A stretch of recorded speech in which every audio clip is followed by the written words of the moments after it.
오늘 봉독한 본문을 가지고 하나님 말씀 전하겠습니다. 내가 달려갈 길, 이런 제목으로 하나님 말씀 전하도록 하겠습니다. 본문은 바울이 에베소 성도들과 그 작별하는 내용입니다. 에베소 성도들과 에베소에서 작별하고 사도 바울이 이제 예루살렘으로 올라가려고 하는 그런 내용을 기록하고 있습니다. 근데 사도 바울이 예루살렘으로 올라가려고 하는데 막 사람들이 말립니다. 선생님, 이번에 예루살렘에 올라가면 유대인들에게 붙잡혀서 무슨 일을 당할지 모릅니다. 가시지 않으면 안 되겠습니까? 그렇게 만류를 합니다. 전도자 빌립 집사님의 딸들은 예언을 하는 예언자들이었습니다. 그들이 사도 바울이 예루살렘으로 올라가는 그 길에 대해서 예언을 합니다. 뭐라고 예언하는가 보겠습니다. 사도행전 21장 11절 말씀을 본문 자체를 읽어보도록 하겠습니다. 우리에게 와서 바울의 띠를 가져다가 자기 수족을 잡아매고 말하기를 성령이 말씀하시되 예루살렘에서 유대인들이 이같이 이 띠 임자를 결박하여 이방인 손에 넘겨주리라 하거늘. 자, 어떻게 된다는 거죠? 올라가면, 예루살렘에 올라가면 지금 붙잡힌다는 것입니다. 그래서 무슨 일이 일어날지, 어떤 위험이 있을지 알지 못한다, 그렇게 말하는 것입니다. 그러면서 선생님, 가지 마십시오. 올라가면 위험합니다. 눈물로 호소를 합니다. 이에 대해서 바울은 오늘 읽은 본문 22절에 이렇게 말하죠. 내가 내 마음대로 하는 것이 아니다. 무엇에 매였다고요? 성령에 매여서 성령님이 나를 이끌어 가시니 나는 내가 가야 될 길을 가야 된다고 그렇게 말합니다. 그러면서 그곳에서 내가 무슨 일을 당할지 나도 모르지만은 하나 나도 아는 것은 무엇이냐면, 자, 23절에 무엇이 나를 기다리고 있다고요? 무엇이? 환난과 결박이 나를 기다리고 있다. 그것은 나도 안다는 것입니다. 여러분, 바울은요 많이 배운 사람입니다. 그리고 바울은요 자기가 마음만 먹으면 얼마든지 이 고생 안 해도 됩니다. 뭐 선교한다고 고생 안 해도 됩니다. 그만큼 많이 배운 사람이고, 그리고 어떤 사회적인 백그라운드가 있는 그런 사람입니다. 여생을 고생스럽게 살지 않고 편하게 살 수 있는 그런 길을 찾을 수 있는 사람입니다. 그래서 예루살렘으로 올라가는 그 길이 환난과 결박이 기다리는데 그 길 내가 안 가겠다면 안 갈 수도 있는 것입니다. 하나님이 아브라함을 부르시는 장면 기억나십니까? 창세기 12장에 보면 아브라함을 본토 친척 아비 집에서 떠나라고 합니다. 그리고 내가 너에게 지시한 곳으로 가라고 합니다. 그런데 아브라함이 그 본토 친척 아비 집을 떠나는 것 자체가, 그 당시에 이민을 간다? 그것도 정해져 있지 않는데 하나님이 어디로 인도하실지 모르겠지만은, 그러나 하나님이 어딘가로 인도하시는 그 길을 다 알지도 못하고 이민의 길을 떠난다? 생명을 거는 일입니다. 아무나 쉽게 할 수 있는 그런 결단은 아닙니다. 그때에 하나님이 아브라함에게 그렇게 이민 떠나라고 할 때에 히브리서 12장 15절 말씀에 보면 이런 말씀이 있습니다. 그들이 나온 바 본향을 생각하였더라면 돌아갈 기회가 있었으리냐. 자, 언제든지 아브라함이 나왔다가 이건 너무 위험하구나, 너무 무모한 짓이구나 하고 다시 자기 본향으로, 고향으로 얼마든지 마음만 먹으면 돌아갈 수 있다는 거죠. 그런데 성경 말씀 히브리서에 보면 아브라함은 갈 바를 알지 못하고 그 길을 떠나서 하나님이 지시하신 그 하나님의 지시를 따라서 가게 됐다는 거죠. 바울도 지금 같은 입장입니다. 내가 알고 모르고가 아니라, 또 내가 이해되고 이해가 안 되고가 중요한 것이 아니라 24절 말씀에 보면, 오늘 본문 24절 말씀에 보면 바울이 이렇게 말하죠. 주 예수께 받은 사명 곧 하나님의 은혜의 복음을 증언하는 일을 마치려 하면은 나의 생명조차 조금도 귀한 것으로 여기지 아니한다. 여러분, 사람마다 목숨은 몇 개입니까? 한 개입니까? 대답이 없는 사람은 잘 몰라서 그렇습니까? 목숨이 한 개죠. 한 개뿐인 목숨 귀합니까? 귀하지 않습니까? 귀하지 않죠. 근데 여기 보니까 나의 생명, 목숨,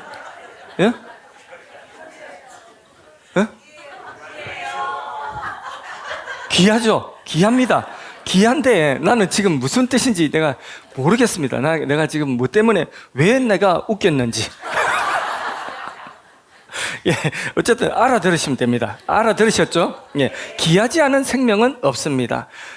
바울이 자기 생명을 조금도 귀한 것으로 여기지 아니하노라. 자기 생명을 하나뿐인 목숨을 파리 목숨처럼 그렇게 여겼다는 것이 아니라 주 예수께 받은 사명에 비교하면 자기 목숨은 그다지 귀하지 않다. 그러니까 자기 목숨보다 뭐가 더 귀하다는 거죠?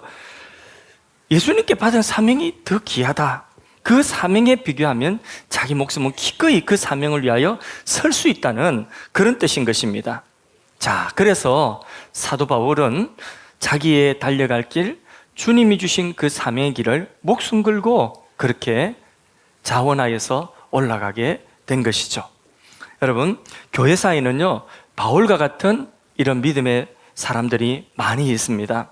그래서 교회사를 쭉 훑어보면 바울 같은 이렇게 하나님 주신 사명을 위하여서 자신의 길을 걸어갔던 이런 분들 때문에 복음이 오늘 우리에게 왔고 우리가 예수를 믿게 되었고 신앙의 자유를 받아가져서 오늘 우리가 신앙과 함께 예수님과 함께 모든 생명과 함께 모든 축복을 받아 누리게 된 줄로 믿습니다.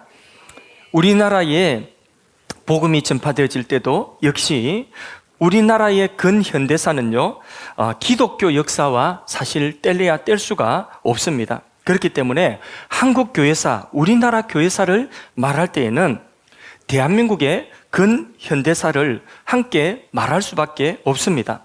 하나님의 땅에 복음을 전해주시면서 많은 은혜를 베풀어 주셨고 그 은혜가 복음과 함께 오늘 우리에게 흘러와서 지금도 그 은혜를 우리가 잊고 살아가고 있는 줄로 믿습니다. 우리나라의 기독교 복음이 전파되어지기 전에 조선이라고 하는 우리나라 지금 대한민국 전신인 조선은 어떤 사상을 기반으로 세워진 나라냐면 성리학입니다. 유교죠. 그 이전에 고려는 어떤 사상에 근거하여서 나라가 세워졌죠? 불교죠, 불교. 야, 3부 예배는 그래도 아시는 분이 있네요.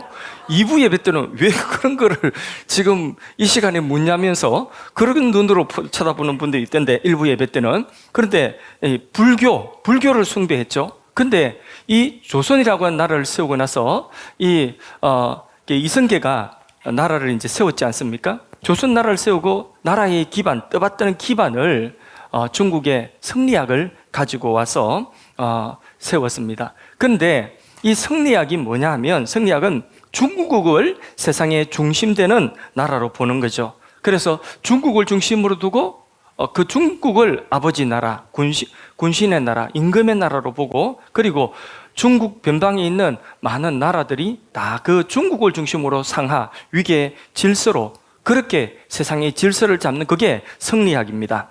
그런 사상입니다. 그래서 그림을 하나 보겠습니다. 사진을 보면 이게 중국의 황제가 하늘의 제사를 지내는 천단입니다. 이 천단의 이름이 원구단이라고 하는데 이 건물은 그 지대가 사각형입니다. 땅을 상징하는 거고 위로 이렇게 뾰족하게 올라가 있지 않습니까? 둥그렇게 뾰족하게. 이거는 하늘을 상징하는 것입니다. 그러니까 중국의 황제가 천하를 대표해 가지고 하늘의 제사를 지낸다는 뜻입니다. 그래서 중국의 황제, 중국 임금 황제를 천자라고 이렇게 불렀습니다. 하늘의 아들이라고 이렇게 불렀던 거죠. 자, 그러면 그 당시 우리 조선은 어떻게 했는가? 한번 사진 보겠습니다. 이게 종묘입니다. 종묘. 근데 이 조선의 왕들, 왕실에서는 종묘에서 사직에게 제사를 지냈습니다. 이 사자라고 하는 것은 땅신, 토지의 신이고 직자라고 하는 것은 곡식의 신입니다. 그러니까 중국의 천자만이, 그러니까 황제만이 하늘의 제사를 지낼 수 있고, 아까 그 종묘는 봤죠? 종묘 다시 한번 사진 한번 보세요. 지붕이 어떻게 됐습니까? 납작하게 이렇게 땅에 쫙 깔려있지 않습니까? 그러니까 조선의 왕은 감히 하늘의 제사를 드릴 수가 없어요. 예, 땅에 제사를 드리는 거죠. 그게 사상이에요. 성리학 사상이에요. 예전에 몇 년 전에 시진핑 그 중국 주석이 미국 대통령 트럼프를 만났을 때에 그런 말 했죠. 우리는 엄청 열받은 이야기죠. 예, 한반도는 대대로 중국의 일부분이었다. 이런 말을 한 것이 뭐냐면 그 사람들 세계 속에 이런 세계관을 가지고 있었다는 거죠. 예, 이러했던 것이 구한말 고종 임금이 대한제국을 어느 날 선포를 했습니다. 우리나라도 제국이다. 대한제국. 그리고는 자신을 황제라고 칭했죠. 그죠? 황제라고. 그래서 고종 황제다. 사실 힘도 없는데 황제라고 했습니다. 그러면서 1897년에 이제는 우리도 중국 눈치 보지 않고 하늘에 막바로 제사를 지내게 됐다. 이래서 황구단, 한번 사진 보십시오. 예, 이런 황구단을 만들었습니다. 방금 제가 세 가지 사진을 보여줬죠. 예, 이 사진이 조선의 그런 전체의 형편을 말해주는 것이라고 봐도 과언이 아닙니다.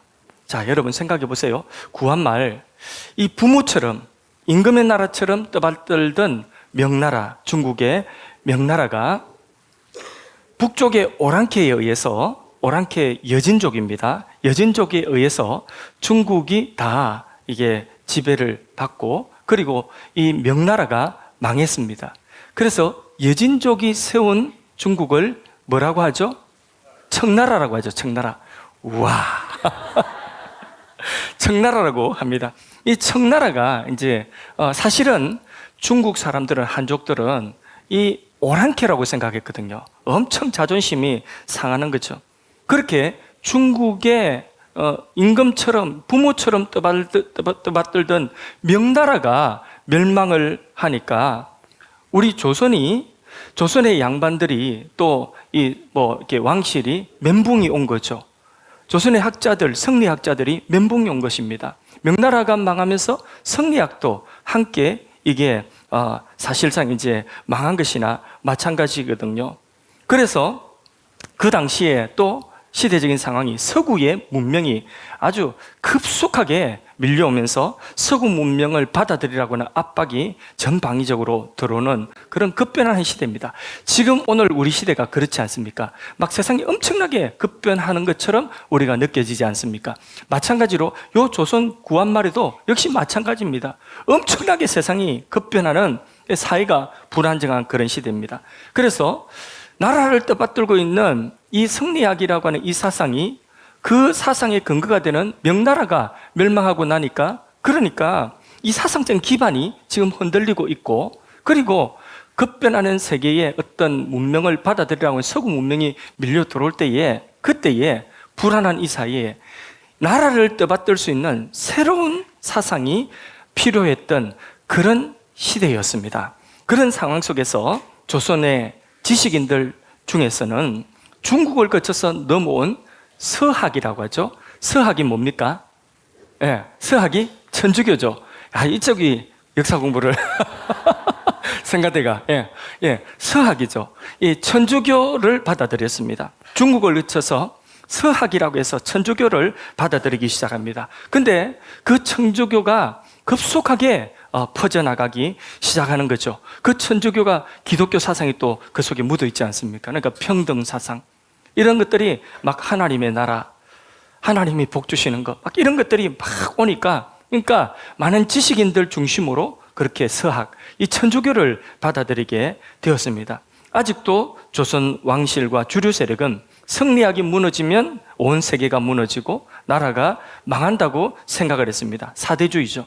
그래서 천주교 신자들, 이 서학을 받아들인 천주교 신자들을 박해하기 시작합니다. 무지하게 박해했습니다. 그래서요, 그 박해의 절정에는 절두산이라고 하는, 서울에 지금 양화진이 있는데 거기에서 절두산이라고 하는 곳에 천주교인들 10,000명 가까이 된 사람을 그냥 한 번에 참수해서 그렇게 처형하는 이런 엄청난 학살, 천주교인들에 대한 학살이 진행되었습니다. 이렇게 박해가 심하니까 1801년에 황사영이라고 하는 제천에 있는 천주교 신자가 프랑스 신부에게 편지를 썼습니다. 편지의 내용이 뭐냐면, 조선 땅에서 이 천주님을 믿기가 너무나 힘드니까 신부님께서 본국에 연락해가지고 프랑스 군대를 보내서 조선의 문을 열고 종교의 자유, 우리 신앙의 자유가 올 수 있도록 해달라는 그런 내용의 편지였습니다. 그런데 이 편지가 발각이 된 거죠. 그래서 조선의 조정이 이 편지를 보고 발칵 뒤집혀졌습니다. 안 그래도 천주교 이거 위험하다 생각했는데 이거 완전 역적이구나. 그래서 이 천주교도들은 다 역적이다, 시를 말리라 해가지고 무자비한 탄압이 진행되었습니다. 여러분, 이런 시대적인 배경 속에서 우리나라 최초의 개신교 선교사님이 들어오게 됩니다. 우리나라에. 그분이 누구죠? 토마스 선교사님입니다. 토마스 선교사님은 지금 현재 우리 영국에 우리 협력하는 안세혁 선교사님이 그 영국 웨일즈에 선교를 지금 역으로 선교를 나가 있는데, 근데 역으로 그 웨일즈에서, 영국 웨일즈에서 우리나라에 처음으로 들어온 선교사, 개신교 선교사가 바로 토마스 선교사님입니다. 한번 볼까요? 예, 이분이 조선 땅에 우리나라에 처음으로 발을 디딘 개신교 선교사님입니다. 그런데 이분이 조선 땅에 올 때 조선이 위험한 줄 모르고 왔을까요? 아닙니다. 위험한 줄 알고 왔습니다. 바울이 예루살렘으로 올라가려고 할 때에 에베소에 있는 사람들이, 그 교인들이 선생님 가면 죽습니다, 가면 죽을 수 있습니다, 너무 위험합니다 말렸던 것처럼 토마스 선교사님이 조선에 오려고 할 때에 선교본부에서는 너무 위험한 곳이니까 가면 무슨 일이 일어날지 모른다 그러면서 말렸죠. 사도 바울이 예루살렘 올라갈 때 뭐라고 했습니까? 나의 달려갈 길을, 주 예수께 받은 사명을 위하여 나의 달려갈 길을 달려가며 내 생명, 내 목숨 조금도 귀한 것으로 여기지 아니한다고 올라갔지 않습니까? 내가 무슨 일을 만날지 모르겠지만은 내가 가야 될 길이다 그랬지 않습니까? 마찬가지요. 가지 말라고 함에도 불구하고 이 토마스 선교사님은 똑같은 심정으로 내가 거기서 조선에서 무슨 일을 당할지 모르겠지만은 나는 가야 된다. 원래 이 토마스 목사님은 1840년에 영국에서 목사님의 아들로 목사님 집안에 태어났어요. 그 당시에 목사님 집안이라고 하면 사실 대단한 집안이었어요. 물론 지금도 대단하지만은 이 목사님 아들로 태어나서 목회자의 그런 꿈을 어릴 때부터 가지게 되었습니다.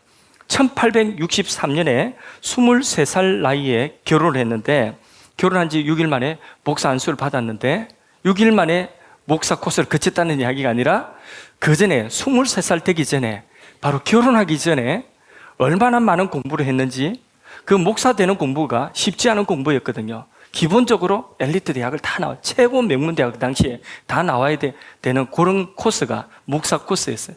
그러니까 일찍부터, 소년 시절 때부터 그 목사 코스를 받기 위해서 엘리트 코스를 다 밟았던 그런 분이라는, 엘리트란 말이에요. 이런 분이 23살에 결혼하고 목사 안수 받아가지고 곧바로 중국에 최초로 선교사, 이제 처음 올 때는 중국 선교사로 파송을 받았습니다. 그래서 중국 상하이에 도착을 해가지고 적응을 하는 중에서 그 사모님이 적응을 하다가 풍토병 걸린 거죠. 그래서 중국 온 지 6개월 만에 사모님이 그 뱃속에 아기가 있는데, 그런데 풍토병으로 돌아가시게 된 거죠. 그래서 중국에 온 지 6개월 만에 그 사모님과 뱃속에 있는 아기가 다 함께 그렇게 먼저 천국에 가게 된 것이죠. 그러면 이제 절망하고 낙심하고 하나님 원망할 만하지 않습니까? 그런데 본국으로 돌아가지 않고 그 상에서 선교 활동하는 가운데서 그가 하나님께 기도하는데 하나의 소식을 들었습니다. 그 소식이 뭐냐? 바로 중국에 붙어있는 반도 조선이라고 하는 땅에는 개신교 선교사가 지금 너무 위험하기 때문에 한 사람도 개신교 선교사가 들어간 적이 없다는 것입니다. 그 이야기를 들었을 때에 누군가는 가야 되는데, 그런데 토마스 목사님은 내가 가야 되겠다, 내가 조선으로 가야 되겠다, 그게 사명으로 다가온 거죠. 그래서 선교본부에 이야기한 거죠. 조선으로 가겠다 하니까 선교본부가 조선은 너무 위험하다, 지금 이 천주교인들을 무자비하게 그렇게 수도 없이 많이 학살시키고 있는 그곳으로 네가 가면 무슨 일을 당할는지 알지 못한다. 이게 선교본부예요. 가지 말라. 그러나 토마스 목사님은 1886년 미국 상선인 제네럴 셔먼호, 상선 군함도 아니에요. 제네럴 셔먼호라고는 사진에 보면 저 배를 타고 성경을 담아가지고 그리고는 저 배를 타고 조선으로 향하게 되는 거죠. 그래서 평양에 있는 대동강변에 저 배가 가면서 무역선이니까 아직 띄우지 마세요. 무역선이니까 그 무역을 하게 해달라고 계속해서 통상을 요구하죠. 그러니까 조정에서 그거를 거부하죠. 그 당시에 대원군이 세국 정책을 하고 있던 때니까 그 요구를, 통상의 요구를 거절을 합니다. 계속 대동강변에 배가 왔다 갔다 하니까 평양에서 그 강변에 구경꾼들이 막 나온 거죠. 서양 사람들 왔다고. 그 배도 특이하지 않습니까? 우리나라 저런 배 없거든요. 그러니까 막 구경꾼들이 막 몰려 나옵니다.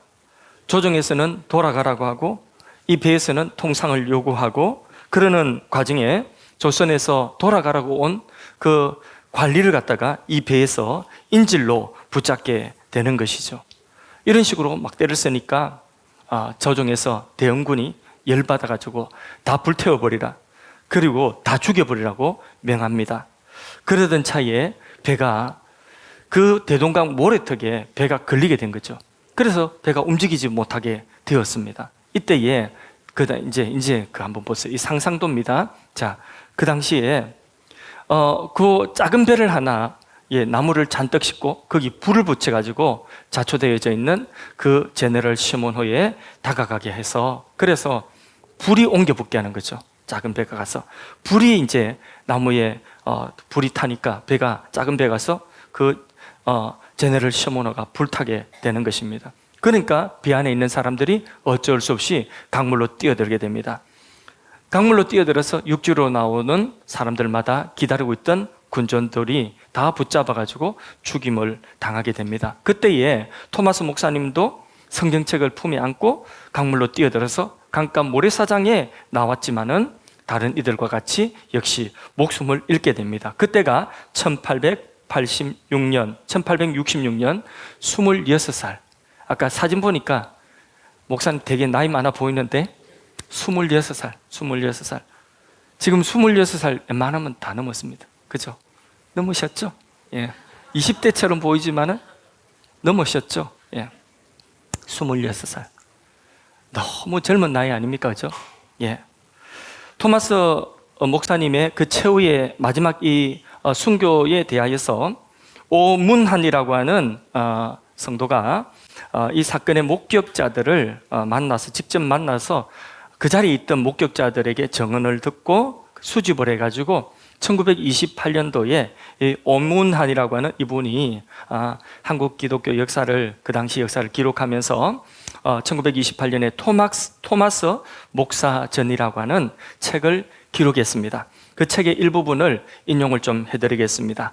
자, 뱃머리에서 한 손엔 백기를 들고 한 손엔 성경을 들고 야소가 뭐냐면 예수입니다. 예, 야소라고 소리치며 강변에 있는 군중들을 향하여 성경을 뿌렸다. 이것은 당시 20대 청년으로 후에 평양의 한 장로교회 초대 신자가 되고 지금은 대동강변 조항리교회에 다니는 89령의 황명대 씨가 그 증언을 한 것이다. 그 증언에 의하면 화염에 쫓겨 마지막으로 한 권의 성경을 손에 들고 배에서 내려 언덕으로 나아가자 한 군인이 달려든다. 토마스 목사는 인자한 태도로 그 군인에게 성경 받기를 권하며 그 군인이 들었던 칼을 잠깐 멈추었다. 그동안 토마스 목사는 두 무릎을 꿇고 머리 숙여 땅에 대인 후 얼마 동안 최후의 기도를 하였다. 기도를 마치고 일어나서 다시 군인에게 성경 받기를 권하였으나 마침내 칼을 그 가슴에 대어 하나님의 충복, 토마스 목사의 생명을 빼앗고 말았다. 그림 한번 보겠습니다. 이 그림은 토마스 목사님의 방금 읽은 그 내용을 기초로 하여서 순교 현장을 상상하여 그린 그림입니다. 이렇게 대동강변에서 칼에 맞아가지고 그렇게 순교하게 되는 거죠. 이분이 바로 우리나라 개신교 첫 번째 선교사님입니다. 첫 번째 선교사님이 와서 첫날에 이 땅에 발을 딛는 바로 그 첫날에 땅에 발을 딛자마자 곧바로 몇 권의 성경을 나눠주고는 순교하였습니다. 토마스 목사님은 아펜젤러 언더우드 선교사님 오시기 전에 1866년 최초로 한국 땅에 복음의 씨앗을 뿌린 것입니다. 뿐만 아니라 그 복음의 씨앗과 함께 순교의 피를 뿌려주신 복음의 개척자인 것입니다. 요한복음 12장 24절 말씀을 함께 합독하시겠습니다. 내가 진실로 진실로 너희에게 이르노니 한 알의 밀이 땅에 떨어져 죽지 아니하면 한 알 그대로 있고 죽으면 많은 열매를 맺느니라. 아멘. 이 말씀 그대로 토마스 목사님은 대동강변에서 한 알의 밀알이 되어서 땅에 떨어져 조선 땅에 떨어져 죽으신 것입니다. 한 알의 밀알로 깨어진 것입니다. 그분이 그 대동강변에 피를 뿌린 이후에 일어난 일을 보면 그때 대동강변에서 성경을 받았던 12살 토마스 목사님에게 가지고 오신 그 성경을 받았던 12살 소년 최치량은 그 이후 예수를 믿어서 평양 지역 초기 교회의 중심되는 교인이 되었고, 박영식이라고 하는 군인입니다. 포졸입니다. 이 군인은 땅에 떨어져 있던 성경책을 주어서, 이게 그 당시에는 책이 귀한 때 아닙니까? 종이가 귀한 때입니다. 자기 집에 가져가 가지고 이걸 뭐 했냐면 집에 방마다 도배를 다 한 거죠. 탁 발랐어요. 도배를 다 하고 들어가며 나가며 도배지를 본 거죠. 누워서도 도배지를 보고 이렇게 보다가 그 도배지가 성경이니까 예수를 믿게 된 것이죠. 이런 일이 일어나는 것입니다. 토마스 목사님은 자기를 칼로 베려고 하는 군인 최충근, 망난이죠. 그 최충근에게 무릎 꿇고 엎드려서 가지고 온 성경, 마지막 남은 성경 한 권을 받으라고 했습니다. 그리고는 모래사장에 무릎을 꿇고 처우의 기도를 드리고 다시 한번 권합니다. 이 성경을 받으라고, 그리고 나를 죽이라고, 그렇게 성경을 받으라고 합니다. 그러나 그 자리에서 그 성경을 공식적으로 받았다가는 자기도 역적무리가 될 수 있으니까 서학이 바로 성경책 가지고 들어온 거 아닙니까? 천주교인들이. 그러니까 자기도 역적무리가 될 수 있으니까 성경 받기를 거부했습니다. 그리고는 토마스 목사님을 칼로 죽였던 거지요. 그리고 그날 밤에 집에 가서 곰곰이 생각을 해봅니다. 도대체 그게 뭐길래 죽어가면서 내게 건네주려 했을까라는 궁금증이 생긴 거죠. 그리고는 몰래 그 자리에 돌아와서 떨어져 있던 성경책을 찾아서 자기 집에 가지고 옵니다. 그날부터 성경을 몰래 읽기 시작합니다. 그리고 그분이 훗날 교회의 장로가 되는 것입니다. 할렐루야. 겉으로 보기에는 무모한 것 같고 헛된 죽음처럼 보였지만은 이후 바로 그 자리, 토마스 목사님이 순교의 풀을 뿌렸던 복음 성경을 그냥 던져주었던 바로 그 평양이 동방의 예루살렘이 됩니다. 불과 몇십 년 이후에 동방의 예루살렘, 그래서요 1907년도 평양 장대영교에서 바로 대부흥운동, 전 세계 교회사에도 기록되어져 있는 이 성령이 오셔서 역사하신 바로 평양 대부흥운동이 일어나게 되는 것입니다. 그리고 그 이후 오늘까지 거기에 기점으로 해서 우리나라에 복음이 들어오고 우리가 그 복음을 받아들이고 기독교가 왕성하게 된 줄로 믿습니다. 자, 이제 말씀을 맺을 시간이 되었습니다. 다시 본문으로 돌아옵니다. 본문 22절 같이 한번 읽어보겠습니다. 시작. 보라, 이제 나는 성령에 매여 예루살렘으로 가는데 거기서 무슨 일을 당할지 알지 못하노라. 바울이 가는 길에 토마스 목사님 일화를 제가 짧게 소개를 했는데, 이 토마스 목사님의 그 발걸음이 오버랩되지 않습니까? 그죠? 바울이 예루살렘으로 올라가려고 했던 그때에 바로 그 순간과 토마스 목사님이 조선을 향하여 가려고 했던 그 순간이 오버랩됩니다. 선교하려고 선진국, 그 당시에는 영국이 제일 힘센 나라였어요. 제일 선진국이었습니다.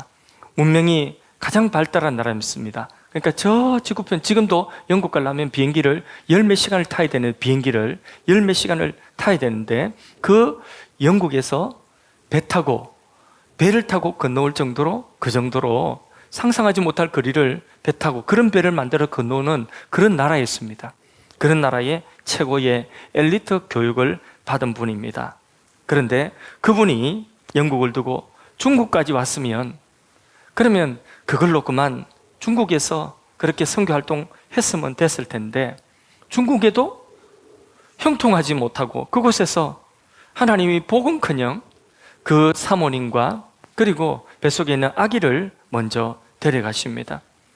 자, 그러나 24절 말씀, 자, 사도 바울의 고백과 같이 아마 같은 심정으로 조선으로 오지 않았겠느냐. 24절 같이 읽습니다. 내가 달려갈 길과 주 예수께 받은 사명, 하나님의 은혜의 복음을 증언한 일을 마치려 하면은 나의 생명조차 조금 더 귀한 것으로 여기지 아니하노라. 이번 주 요절 말씀입니다. 암송할 말씀입니다.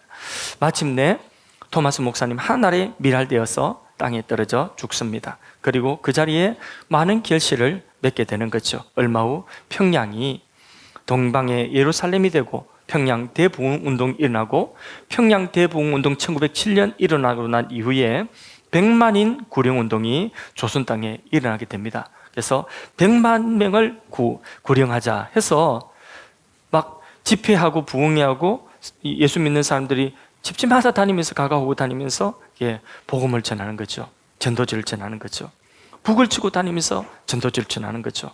100만인 구령운동이 일어나면서 이 조선 땅에 삼천리 방방곳곳에 복음이 퍼지게 되어지는 그런 역사가 있고요. 일제의 그 참혹한 그런 압제 가운데서도 신사참배 압제 가운데서도 그 신사참배 환란을 이기게 하는 그런 한국교회가 되게 된 것입니다. 그리고 해방 이후에 대한민국이 재헌국회, 그러니까 처음으로 헌법을 제정하고 국회에 재헌국회에 대한민국 재헌국회에서 미국처럼 기도하는 그런 나라가 된 것입니다. 그 나라가 대한민국이고 애국가도 하나님이 보호하사 우리나라 만세 이런 나라가 된 것입니다.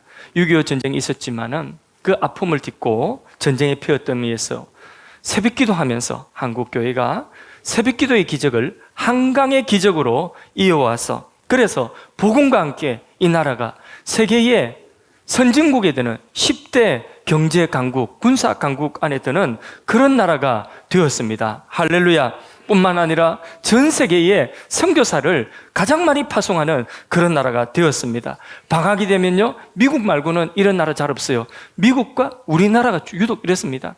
방학 되면요, 학생들 막 젊은이들, 청년들, 학생들 전부 다 어디로 가냐면 선교지로 갑니다. 미국도 의대 다니는 이런 친구들 방학 때 되면요 아프리카로 남미로 가가지고 선교하러 그렇게 다 갑니다. 그 선교 그 방학 그 한 달 동안에 그 며칠 동안에 선교하러 가서 거기에서 이게 선교하는 그런 나라 미국이고 또 우리나라도 바로 그런 나라가 되었습니다. 오늘 밤에도 우리 학생들 청년들 선교 가가지고 지금 이 토마스 목사님처럼 비장한 그런 마음으로 가야 되는데 이 졸거나 막 이렇게 하면 안 되겠지. 어리버리하게 이렇게 하면 안 되겠지. 뭐 길 잊어먹고 여기가 어딘가 봐 이러면 안 되겠지. 정신 똑바로 차려야 된다. 정신 똑바로 차리고 지금 눈동자 풀리면 안 돼. 지금 우리 학생들 이렇게 오늘 밤에도 이제 출발을 하는데 이런 나라 뭐 한 교회 조그마한 교회 한 교회에서 막 수십 명의 학생들이 선교지를 방학 때 나가는 이런 나라가 된 것입니다. 이게 나라 국력이 없어서 되지 않고요, 믿음이 없어서도 되지 않습니다. 국력과 믿음이 받쳐주는 이런 나라가 된 것입니다. 그렇게 되게 된 때에는 우리 신앙의 이런 축복을 받기까지는 이 부흥을 우리가 누리고 있는데 더듬어 올라가면 어디로 올라가냐면 그설로 올라가면 예수 그리스도의 십자가 골고다 십자가가 나오겠죠. 근데 그 십자가 가기 전에 교회사에 바로 토마스 목사님과 같이 사도 바울 같이 그렇게 눈물로 기도로 그리고 피로 하늘에 밀알된 분들이 있는 것입니다. 그분들의 희생과 하늘의 밀알됨을 통해서 특별히 토마스 목사님 160년 순교한 지 지난 지금 우리에게 큰 은혜가 되지 않습니까? 한국 기독교 순교자 기념관에 있는 비석 하나가 있습니다. 자, 한번 보시겠습니까? 뭐라고 새겨져 있느냐? 거기 돌에 새겨진 거 말고요. 그건 한문이니까 밑에 한글로 된 거 한번 읽어보겠습니다. 순교자의 피는 교회의 씨앗이라. 이 초대 교부 터툴리안이라고 한 분이 한 말입니다.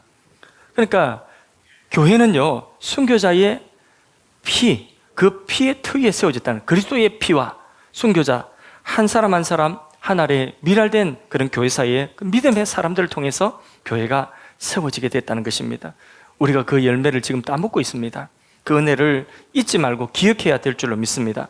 그리고 받은 은혜에 합당하게 그리스도의 사랑에 강건함을 받아서 우리가 사도 바울처럼 토마스 목사님처럼 그렇게 우리가 선교사로 나가지는 않는다 할지라도 우리가 서 있는 자리, 믿지 않은 가정, 가문이면 바로 그분이 하나의 밀알로 서야 되는 것입니다. 그 가문에서, 가정에서 하나의 밀알로 서야 되는 것입니다. 우리 직장이, 내가 다니는 그 회사가 믿지 않은 사람 몇 명 없다. 내 부서에 믿지 않은 사람 나뿐이다. 바로 내가 그 자리 하나의 밀알로 서야 되는 것입니다. 우리가 서 있는 그 자리, 우리 교회도 마찬가지입니다. 교회가 세워지는데요, 한 사람 한 사람 하나의 밀알이 되어서 자기가 깨지고 썩어지는 그 사람이 있어야지 교회가 세워지게 되는 것입니다. 우리가 쓴 자리에서 우리가 작은 하나님 밀알 되어서 이 정신, 이 기독교 정신, 이 복음의 정신을 우리도 이어받아 가지고 하나의 밀알 되는 그런 마음의 다짐을 했으면 좋겠습니다. 우리 특별히 오늘 선교팀들을 보내면서 우리 이런 마음의 다짐, 이들만 가라고 하는 것이 아니라 우리도 우리의 삶의 현장에서 하나의 밀알 되리라 하는 그런 마음 가지고 있을 때에 하나님께서 그런 우리를 통하여서 가정과 직장과 학교와 캠퍼스와 우리 모든 주위를 살려내시는 하나님의 복음의 풍성한 은혜를 그곳에 열매 맺게 하실 줄로 믿습니다.